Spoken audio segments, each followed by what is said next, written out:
So, the big question is this: how are ambitious people like us, who don't have a lot of resources, did not go to Ivy League colleges, were not born into wealth, how do we become resourceful enough, use our creativity, our dedication, and a little bit of crazy to bootstrap our way to realizing our dreams? Whether it is launching a new company, launching a new app, or making it to the top of the corporate ladder. That is the question, and this podcast will give you the answers. If you like this video, do not forget to hit that like button now. Or if you want us to improve our content, go ahead and hit the thumbs down button and give us your feedback in the comment section below. Here at Tetranoodle, we are passionate about entrepreneurship, technology, and innovation. Every week, we bring you insightful and engaging interviews, tips, tricks, and strategies to help you grow your business or rise in your corporate profession. So, if you're new here, please consider subscribing. And do not forget to hit that bell icon so that you are notified when we publish new content. Hello, and welcome to this new episode of Bootstrapping Your Dreams Show. I'm your host, Manoj Agarwal, and today we will be talking with Sky Cassidy. So Sky is the CEO of Mountaintop Data, which is a company driven to help marketers spend more time marketing and less time digging through data.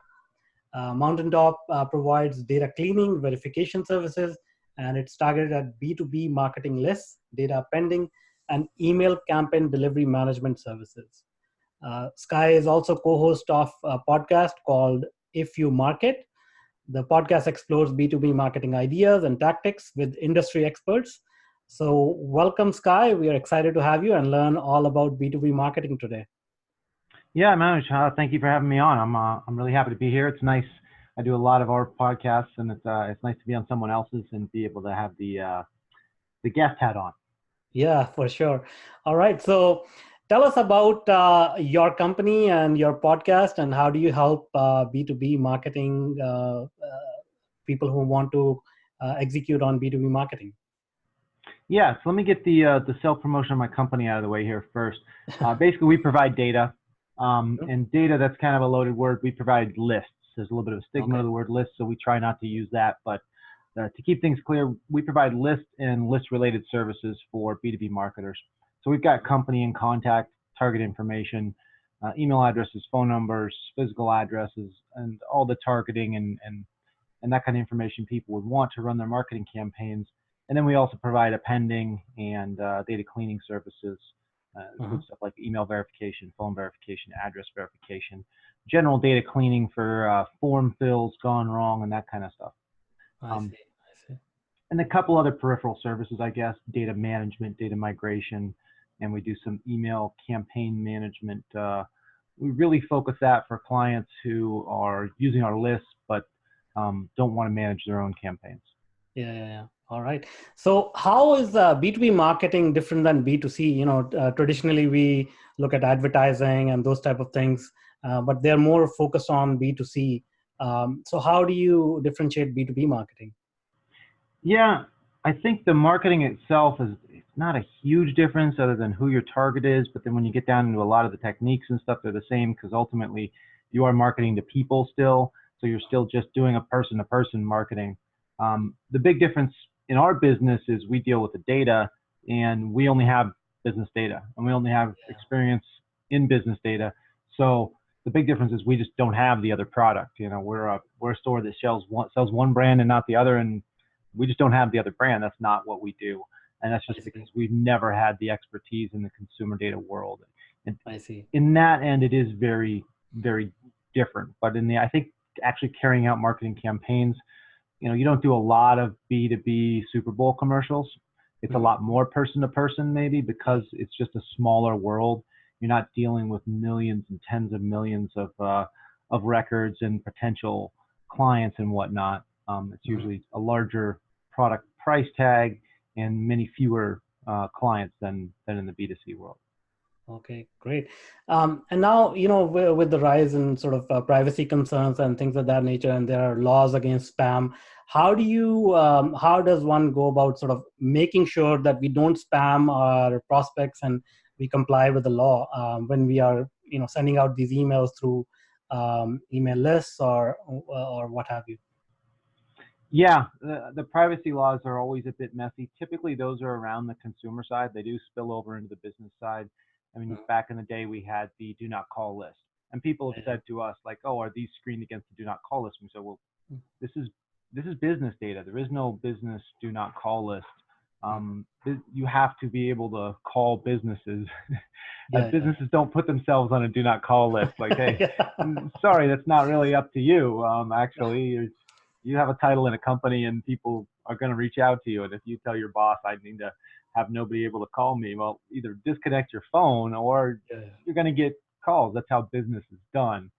So there's no business do not call us when it comes to the spam issue. That's a weird, sticky area. We say, the most powerful list you're going to have is your own newsletter list that you get through all the activities you do, the people who actually sign up to hear from you, your clients and prospects list. Other than that, though, if you want to get new business in the business-to-business world, you have to be able to reach out to companies that don't know you. And it's why in the U.S., anyway, the law we have here, it's different in some other countries now, but we had the first law, I think, around email marketing, and it's called the CAN-SPAM Act, because on one hand, the politicians really wanted to come out and say that, spam is bad and we have to stop this, because they were getting a lot of pressure from very large ISPs that said, wow, this is costing us a lot of money to process all these emails through our servers. The users, I don't think, care that much. There's some easy filtering you can do in any email client that prevents any and all spam from getting through to you. But the ISPs really wanted to try to get the government to prevent it from going through their servers, because AOL and Yahoo and Hotmail, they were the ones who had to maintain all these hundreds of millions of emails that were mostly garbage. Now, included in that is most of these emails are garbage and should never happen. So I don't want to say like I'm pro spam or something here and come out like that. But anyway, it's called the CAN-SPAM Act because on one hand, they said people need to be able to reach out to people they don't know to try to sell them a product. That's kind of what capitalism, how it works. If you take that away, then how are you going to sell a new product? And people can only go to the market if this, it is the market. Any way you can communicate with people over the phone, email, physical mail, they're all part of the market. So they didn't want to interrupt that capability of businesses to do business, but they also didn't want to put a rubber stamp on spam. So they called it the CAN-SPAM Act, which means, yes, you can send people unsolicited bulk email, which is what we call spam. So sorry about the little history lesson on kind of my view of history there. That's awesome. Yeah, I mean, most people didn't know about this, so this is great. Where that ends up coming around, though, is your own opt-in email list is going to be the most powerful email data you have. But you want to reach out to people who don't already know who your company is, or people who aren't already clients of yours, and to get new business. Your salespeople all want new leads of people they aren't already talking to. Email is a really efficient way to do that. But back in the day when email marketing first started coming around for businesses, there was no real techniques on it. It was just get any email you can and send your message to them. And I remember the philosophy back then that we heard all the time was, if you send out 100,000 emails, like who are you targeting? You're targeting people with email addresses, but your message is about a certain product, and the people who are interested in that product will respond. The people who won't. And that was the filtering. That was the targeting, was the people who aren't interested won't respond. So you don't need to worry about them because it's free to send an email. So don't worry about it. That technique kind of burned emails for business, for consumer, for everybody, because you're spamming the crap. I'm sorry, I don't know. I'm not sure if you can swear here, but no, I'm not even sure if that's a swear word, but you're spamming massive amounts of people, and there's going to be repercussions to that. So I think that came around, and people now have a much better approach to it, where they realize, oh, we need to have a really relevant message, and all the largest companies send unsolicited bulk email. Most of the smaller companies do as well. Pretty much everybody who's trying to send some version of unsolicited bulk email. Now everybody hates spam, but they do send unsolicited bulk email. The key is making sure your list is actual targeted people and you have accurate information there, and they're people who might be interested in your product. So if you sell HR software and you're sending it out to every CEO or one that we see a lot of is just every person everywhere. Hey, can you tell me who's in charge of your HR software? I'd like to. Yeah. Now you're spamming. I see. If you're sending it out to HR directors or the right types of companies, the right title, target down to the right company size that could actually be interested in your product. So now you even have intent data that they might be looking at this kind of thing, looking at competitors' products, something like that. Now, the people who are getting it saying, why this has nothing to do with me. Why am I receiving this? I'm an engineer in an oil field. I'm getting emails every day from this company about HR software, and they just want to choke somebody. That's where the big problem is. So that's, I don't know, that's my opinion on email. Well, that's a great clarification. Thank you so much. Because there's a lot of confusion around this, and most people don't know, when they are sending too much, or some people don't even try because they are afraid they may get flagged as a spam. Well, and there's places not to try too. I guess I'll put out a public service announcement here. If you're using an email delivery service like Constant Contact, MailChimp, Pardot, Marketo, and their terms of service say, do not send unsolicited bulk email or just unsolicited email. Your best move is listen to them and don't do that. Because if they catch you doing it and they're really good at that, they'll block your account. It's not good. There are other services out there that allow you to do that kind of marketing. Use the right tool for the right job, basically. Cool. Email marketing is great. But if you don't do it right, you can cause a lot of problems and you can be the bad guy, and you don't want to be the bad guy when just by knowing what you're doing, you can be the good guy and succeed. That's perfectly allowed. So be careful, be the good guy and succeed. Can I throw a plug out here? Sure, for sure.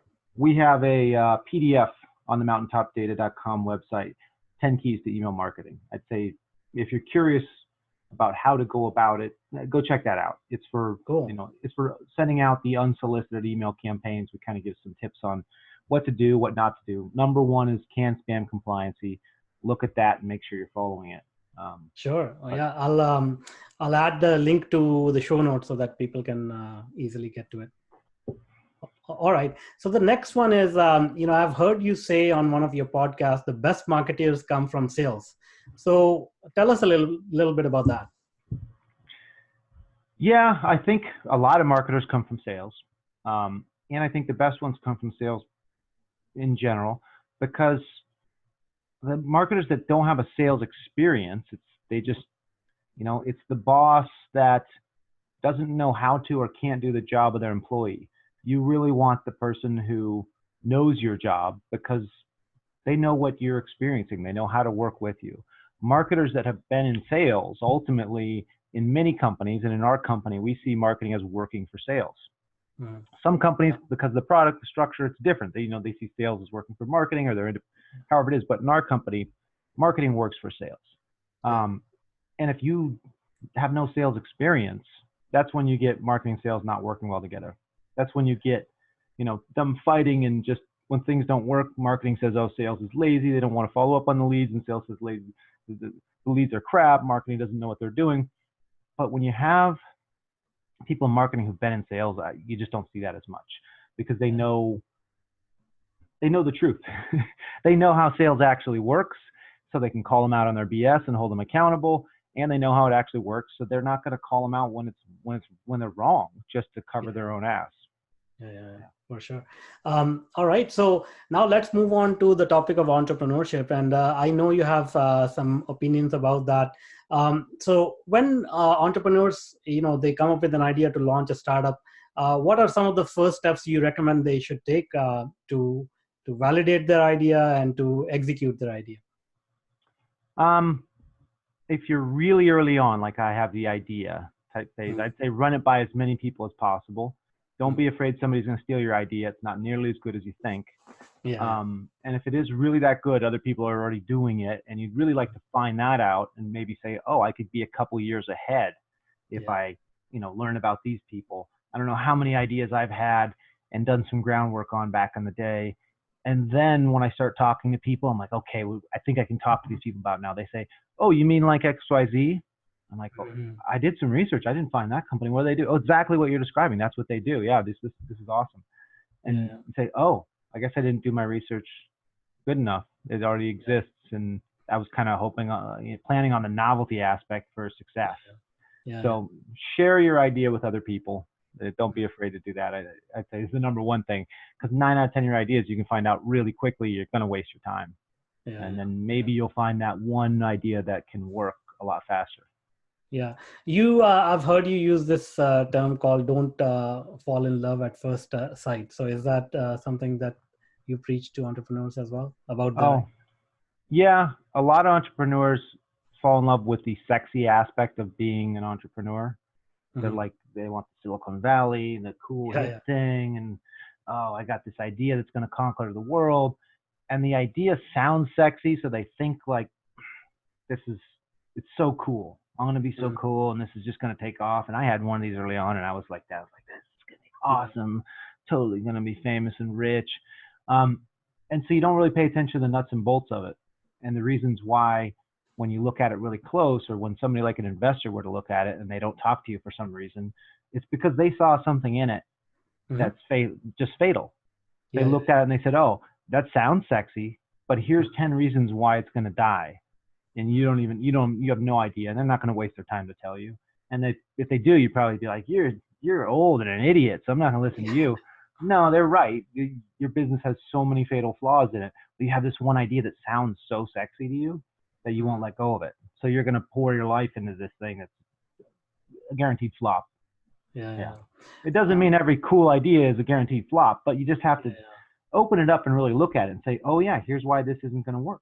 Unless I know people who can give me $200 million to get this off the ground and work just as its own little Ponzi scheme where I keep getting funding because it is sexy and cool, unless you have that angle, your idea, your product, your service, whatever it is, needs to actually solve a problem that people give a shit about.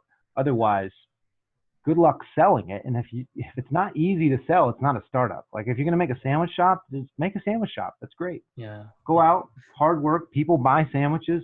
You can fill the need if they need food. But if you have a novel new idea, and that is what is going to make it work, not the hard work part or something like that, then you need to make sure it doesn't have some fatal flaw and that people actually want it. Like, people want sandwiches. That business model's been proven. You have no idea if they want the widget or the cool thing or whatever it is that you're putting out. You think they want it, but see if they'll actually buy it, then you find out. So in other words, what you're saying is you should start marketing your idea on day one, even if it's not built. Is that correct? There is, it's not my idea by any means, but there's the lean startup principle. Some people take it too far these days, but I think that's a really good idea. Done right. If you can, rather than making a car, if you can, I hate to say fake it, but if you can put out ads to see if people want to actually sign up to be one of the first people to get this car or not, and see if there's a response before you sink a fortune into plants and plans and building all this stuff and engineering it, you can potentially find a lot of things out right off the bat. Your sexy idea, make a website landing page and then spend your first $1,000 on marketing to drive people there, and you have your form and see if people fill it out, and then follow up with them and work for the sale. And if people buy it, I think in the Lean Startup book I read a long time ago, I remember it talking about, so you want to sell t-shirts, don't make 100,000 t-shirts or 1,000 or 100 shirts even. You put the ad up and says, here's the shirt we have. If you want to buy it, you put it out there. You see if people say, yeah. If they buy the shirt, then you have it printed up. Or then you say, well, maybe I need to actually do this, and print it up, and you just tell them, sorry, we're out of stock. And then you can come back and fill it in. But when nobody comes to buy it, you say, oh, good thing I didn't have 1,000 of these made, because I thought it was such a witty idea what I wanted to put on the shirt. Yeah, that's amazing. So yeah, there is that principle. That works for a lot of stuff. Do that when you can. Definitely. Yeah, that's an excellent advice for sure. A lot of people read about it, but they don't actually do it that way, just because, as you put it, they fall in love with their idea. So, these frameworks are available for you to use, and it's a good idea to actually look into these and implement them before you go out there and waste a lot of time and resources.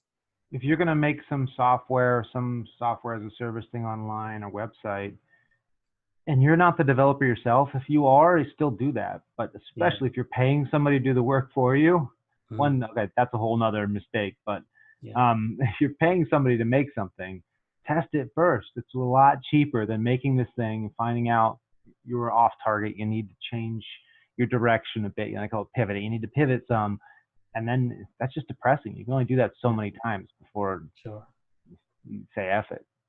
Yeah. All right. So now let's talk about another concept that I've heard you discuss, which is demand generation. So tell us a little bit about that, and how do you generate this demand? Yeah, demand generation is, that's kind of the thing. If you can generate demand, then you can probably be successful. And if you can't, then you won't. The name of our podcast is If You Market, and that came from the if you build it, they will come, Field of Dreams quote. And I was, for years and years, before I was even into marketing, in the marketing business, that quote always upset me, because I just thought it's wrong. There's so many of there's these phrases we get locked into because some movie put them out there and it becomes part of the culture, but it's not true. And I feel like that's damaging. And that's one of those ones where I'm like, no, none of that happens in that movie. There's some point in the movie where you draw the line, you say, everything after this is this guy's feverish dream of what happened. Everything before is maybe real. He took all his money and he wasted it all making a ball field that nobody could even see because it was out on some remote road. Nobody ever found out about it. There's no magic where they're going to show up. If you believe in the Field of Dreams and you want to be an entrepreneur, go get a job at Starbucks instead. You'll save yourself a lot of pain, suffering, wasted money, because that's just not how the world works. There is no magic. People don't show up at your business and say, wow, can I give you my money? I just heard a whisper that told me to drive out to the middle of nowhere and give some guy in a cornfield my money. He's an insane person. I wanted to make Field of Dreams 2, where it shows him in this insane asylum and they're just talking to him and it's going back over what really happened versus what happened in his head, which is what they made in the movie. None of that happens. If you build it, you just become a crazy person who lost all their money. You have to market it. And our tagline is you have to market the shit out of it. The only way anybody shows up at some weird baseball field is that guy sends out flyers everywhere and he advertises the crap out of it. And then he finds still nobody cares. Nobody's going to drive out there for no reason. So he's got to try to rent his ball field to local little league teams and stuff. And the guy's going to struggle and run around struggling. His wife's going to leave him because he lost all the money in the cornfield from not planting corn instead of making a ball field. And he ends up in a insane asylum. That's where he ends up, because he didn't market it properly and he didn't get the demand generation. If he'd, reached out to local ball teams first and said, hey, do you need another field? I want to build one. And they came back and said, yeah, we'll rent out your field. And then he made it. Maybe he'd be able to make a couple bucks and be happy and have his fantasy. But the way that plays out, if you don't have the demand generation, if you can't figure out who to market to, is it the individual? Is it, hey, there's some tours who come through this area and they need a site in between the world's biggest ball of twine, which is 100 miles that way, and then 100 miles the other way, you have the world's biggest pair of tweezers. And if I can put a ball field in between here and have some marketing spin, then all these tourists will stop by. Okay, maybe but you have to find out, how's your product going to be sold and to who? And there's a lot of different markets they could sell that same ball field to. But you got to sell it to somebody, and it's not something mystic. Nobody's going to show up. There's a Roy Rogers Park here in LA, and I used to love quotes. And remember a quote book, and there was a quote from Roy Rogers. And early on in my life, I actually believed this quote. And it was something to the tune of, if companies spent half the money they spend on marketing on making a quality product, they wouldn't need to market it. And I thought, yeah, these corporations, man, they're doing all this marketing stuff and they're the bad guys. And if they just make a quality product, you wouldn't have that problem. Yeah, you do need to make a quality product, but there is no, you don't need to market it. Yeah. It doesn't, that doesn't work. I don't know. I defy somebody to give me a product that just caught on with no marketing. It's the overnight success. You think it caught on with no marketing, the Beatles, they just became so. No, there's a decade of really hard work and getting nowhere before that. all these products that you think are an overnight success, somebody busted their ass for a long time, marketing it all over the place, trying to find the fit. And then it happened and people just showed up. Like, no, you have to, the demand generation is kind of everything. If you can't generate demand, you don't have a product. You got a ball field in the middle of a cornfield that nobody knows about. That's what you have. Yeah. No, I completely agree. Like, I was reading an interview from the inventor of Pokemon Go, and he said it was an overnight success, which took him 20 years to build because he tried so many other things, and finally he got a perfect fit. But that doesn't mean he didn't have to market it. He had to work on all those other ideas and fine tune his ideas to get to that level. And possibly just keep working at it until the time was right. Until something was going to click. If you were the people who are ahead of their time, they're like, oh, this guy was just ahead of his time. Well, that's just as bad as having a bad idea. All it means is you're going to fail. If you have a great idea and you're like, oh man, this idea is going to work in 20 years then. Yeah. Da Vinci can't make a helicopter. We don't have the materials that allow that yet. So being ahead of your time, like make a sketch and say, wouldn't this be cool? Or write a science fiction book, but don't try to make your product that's ahead of its time. Yeah, true enough. So we talked about demand generation. What about lead generation? Is it the same thing? Is it different? How does it fit into the whole puzzle? Easy answer, yes. Same thing. Okay. I know in some businesses it's different and there's nuances and stuff like that, demand generation, lead generation, but maybe you could say, there's some fine nuances, but people can Google that. I'm not a sophisticated enough marketer to get into that and get it right. Sure. Recently there's a new trend that is catching fire, especially with solopreneurs and sort of young entrepreneurs. This is about personal branding. So what do you think about that? How important is that? Doesn't matter at all. Don't bother. I'm on this podcast as I think part of a personal branding, like PR company is doing a lot more of this with me. Yeah, it's important. Brand is really important for some products more than others. If you have a product that's truly unique, that you have something patented or whatnot that other people just can't do, or you have a source for a product that nobody else can have, whatever it is, then maybe you don't need brand as much. But more and more brand is just, it's making a huge comeback. That's how so many things are sold in the B2B space now. I think it's been that way for a long time in consumer markets. Once something's a commodity, the only thing you have to differentiate between one product and another is the brand. Like, why is this product selling like crazy for so much more than this? They're made in the same factory. They just get a bit different label put on them. It's the brand. You develop a brand, and that very frequently nowadays, especially with all the social media, like the technology enables it so much more. You don't have to, have a PR agency getting you write-ups in the New York Times or something like that to build your own brand. You go on social media and you can build your own brand. You make content with yourself. You go on podcasts, you can build your own brand. Now you have to have something to say. So, there's people out there who have a much better, they go in the same podcast, have the same interview, and they're going to get a lot more out of it than I am because they have more important, better stuff to say than I do. And then there's people who couldn't bother to go on at all because they got nothing to say. Yeah, true. If you're creating content and it sucks, it doesn't actually do you any good. So you can make your personal brand, but I see a lot of videos on YouTube now. I've talked about it on my podcast, and I'll just call them out here. If you're a salesperson and you're making these, here's my face as I walk down the street, and all you're doing is talking about how badass you do at sales and sign up for my XYZ and I can make you badass too. That's a pyramid scheme. What you're selling there is, we're going right back to like 1980s, scams type of thing. Now there's other people who they get on and they talk, and I see a couple of them every once in a while, and they're actually giving you advice or telling you, the type of conversations we're having here. We're saying, what about this? What's your opinion on this? And they're experienced in their field, and they have real opinions and real advice that can be helpful to people. It looks the same with the volume off, but it's completely different. The one guy, I think, is building a good personal brand. The other guy's a con man who's kind of like grabbing onto the coattails of these people who actually are putting out good content and saying, hey, some people aren't going to know the difference, and maybe I can trick a couple of them into giving me $50. Yeah.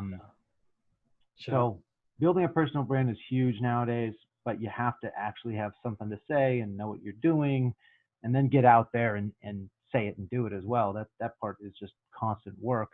And then you might put in, 10,000 hours and nobody gives a shit about you. Maybe you're just not very good at it, at talking, communicating to people. So you can put yourself out there. It doesn't mean people are going to pick it up and want to follow you or want to listen to you or anything. Yeah. Well, I mean, one school of thought is, get it started and then you get better at it. So, if you, but to your point, you have to have some value that you can provide. And even if you're not a good communicator, those are some skills you can pick up along the way, right? Yeah, I would say don't be DJ Khaled. Mm-hmm. And what I mean by that is actually provide some value. Don't just keep yelling about how much value you provide. And then you'll be all right. You can't just yell your name and be like, hey, it's me. Come and listen to me and give me your money for whatever reason you have that day. No, actually provide value. If you have nothing to say, don't bother. Don't get on and put your voice out there. It's a waste of your time. But if you want to have something to say and you think you might suck at it, when we started our podcast a year ago, 2 years, I don't even know how many years ago it was now. It could be one, could be two. I was probably terrible. I won't go back and look at it. It'd probably be horrific.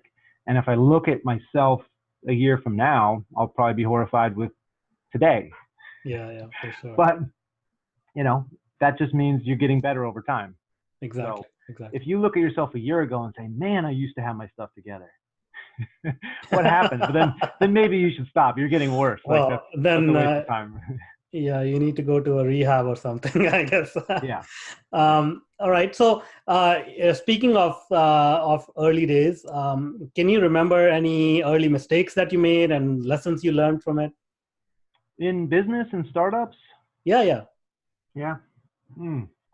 Which early mistakes are not too embarrassing to share? Paying developers to create something when I didn't quite know what I was making was a big mistake. Mm-hmm. The thing I learned from that, and I think I have it written down somewhere on my wall on a post-it or something like that, is you can't pay people to care. Yeah. If you have a startup idea and you need to have that core of, college roommates or however many, I think one of the reasons so many of those startups succeed is they're all in it together and they all care. That's it. If you have a great idea and you're going to execute it and you go out and you pay a developer, and you pay one of the best developers you can find, you give Mark Zuckerberg, what ends up happening is he takes your idea and he makes Facebook and leaves you screwed. Because he doesn't give a crap about you and whatever you're paying him to build the website. If it's any good, they're going to take it and make it themselves most likely. Or even more likely than that, they're not going to put the time and energy in or work with you in the way that's necessary to make a new idea actually come to fruition in this collaborative way. They're going to get frustrated when you keep changing, tweaking things and stuff like that because it's a new idea and it needs constant tweaking. But they're paid for this, waterfall project type thing where they need to get this part done and then this, and they're getting paid, or you're paying them by hour, but they're still getting frustrated because they keep going back around and around and stuff. Because they don't really care. What they care about is that they're getting paid properly for their time, or maybe you sold them on the idea a little bit so that it's kind of cool, but they're going to get bored really quick. So paying a developer, you're better off taking night classes and learning to code yourself. Probably you'll get your idea completed faster than paying a developer who really doesn't care about the project. And don't convince yourself they do care about the project because you got them excited one day. No, they don't. You can't not pay somebody to care. They have to actually care. You have to either bring them in as part of the team. And if they're not interested in joining the team and being part of it, then they don't care. So why would you pay them to work on it? So that's, I think, one of the most difficult ways to get something off the ground if you're not a developer is how are you going to find a developer and have them care?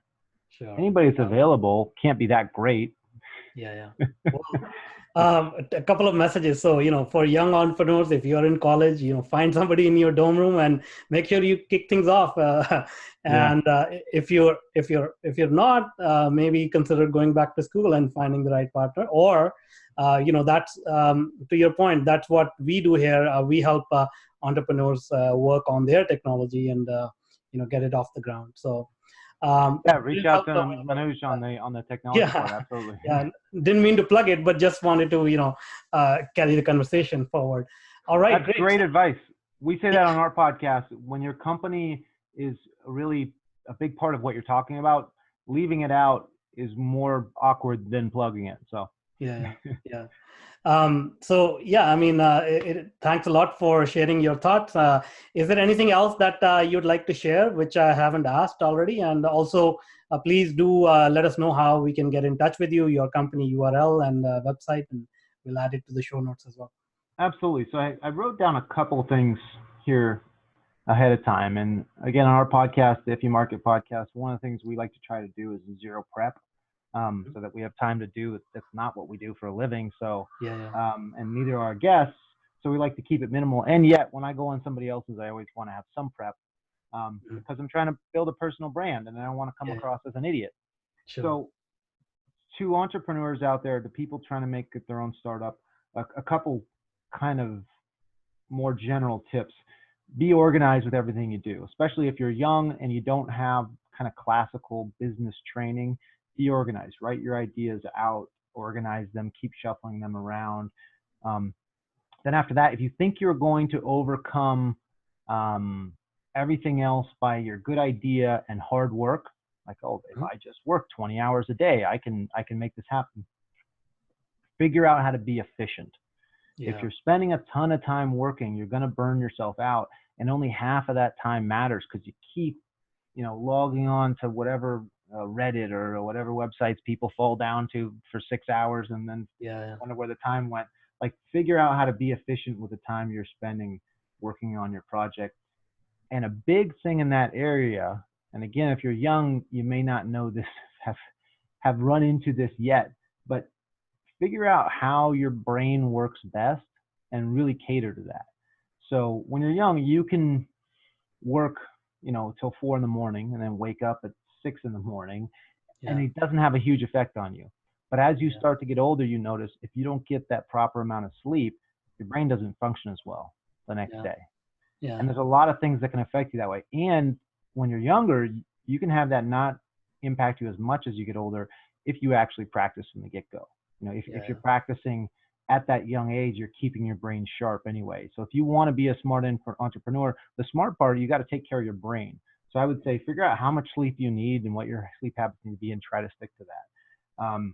Your environment, figure out what kind of environment you work well and you think well and stick to that. Exercise, figure out, does exercise really help you keep your brain sharp? Because that's, you want to be an entrepreneur. That's what it is. You're not building a wall and you got strong shoulders and you can pick up a lot of rocks and build this wall. It's your brain. You need a sharp brain. And alcohol, does alcohol affect your brain negatively the next day? Most of us, it does. Maybe figure out how, if you have an important meeting, don't go out and get trashed the night before. It may seem cool, but the people who win pay attention to all these things. And when they have that presentation or even they're meeting that person the next day, they're sharp. They're not hungover. They don't look like crap. They're not scatterbrained all over the place. They're sharp. They're professional because they knew the night before, I need to get 4 hours of sleep. They knew that. So they were in Las Vegas, but they still went back to their room to get 4 hours. And they, didn't drink too much the night before. Just know your limits a little bit. Set some limits to keep your brain sharp so you don't blow it in those times when you need to be sharp. When you're meeting with a developer, you need to go over everything. If you don't have your head on straight because you're not taking care of all these things that affect your ability to think properly, you're not going to succeed as a startup. You're not going to succeed with whatever those business ventures are. So I'm probably stretching you a little long here. One other thing I want to throw out. Startups. My company, Mountaintop Data, has a startup scholarship. We're just starting to promote this now. Basically what it is we're a data company. We have business contact information and emails and phone numbers of people inside the businesses. And we want to give that away to startups. So we put this out. There's a form on our website where you can just put in your startup's information. And If you have a legitimate business target for whatever your product or service is, we'll review that and we'll come back to you and say, great, let's talk about the data you need and give it to you. We've got API access, or even companies where data is part of their product or service. Yeah. We want to push this data out to startups and help them get off the ground, help them remove kind of that part of the hurdle from either the business development or the product development or whatever it is they need that small data for. Awesome. It's more lists that they need to list for. Anyway, go to the site and you can see what kind of stuff we have. Yeah. But yeah, I'd encourage startups to take advantage of that. It's just starting, so I have no idea what's going to happen with this. It's kind of a, some people call it a dumb idea, but we just are going to give away access to our data to startups. So come check it out. That's very generous of you. Thank you so much. Please do share those links. I'll add those to the show notes so that people can easily get to those. Yeah, sign up before we change our mind. All right, great. Well, thank you so much for being with us and sharing all your knowledge about B2B marketing and, for this scholarship program. That's an amazing touch as well. I hope to bring you back and learn more from you about all about marketing. Sure, anytime. Thanks for having me on. Great, thank you. If you like this video, please go ahead and hit that like button. It will mean the world to us. And again, if you want to be notified about our new content, please consider subscribing to our channel. And now, if you are an existing or an aspiring technology entrepreneur, then I invite you to check out my new online workshop, Bootstrapping Your Tech Startup Dreams. Go to go.tetranoodle.com/boot-podcast and sign up for free. I want to make sure more successful and sound decisions are made every day in your tech projects. Let's start finding solutions to your problems. So go to go.tetranoodle.com/boot-podcast and I look forward to helping you with your tech startup.